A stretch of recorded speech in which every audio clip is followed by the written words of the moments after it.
நீங்க பிஸ்னஸ் அப்படிங்கிற வார்த்தை தமிழ்ல தொழில் அப்படின்னு சொல்லிட்டாலே அப்ப எனக்கு இதுல பணம் சம்பாதிக்கணும், இதுதான் அங்கே நோக்கமாக இருக்கிறது. பணம் சம்பாதிக்கணும் அப்படிங்கிற ஒரு நோக்கத்தை வச்சு நான் ஒரு வேலை பண்றேன், இது தொழில்னு சொல்றீங்க. நான் என்ன சொல்றேன், நீ அந்த வேலை பண்ணு, ஆனா நோக்கம் பணம் சம்பாதிக்கிறது அப்படிங்கிறத வைக்காதீங்க.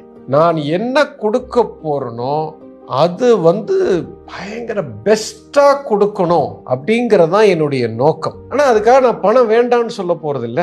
பணம் எனக்கு அதுக்கு ஒரு விலை வைக்க போறேன். ஆனா எனக்கு பணம் வரணும் பணம் வரணும் பணம் வரணும்னு நான் செய்யல. இதுக்கு பேரு தான் கொடுக்கிற தன்மைன்னு பேரு. நான் ஒரு விஷயத்த கொடுக்கணும், அவ்வளவுதான்.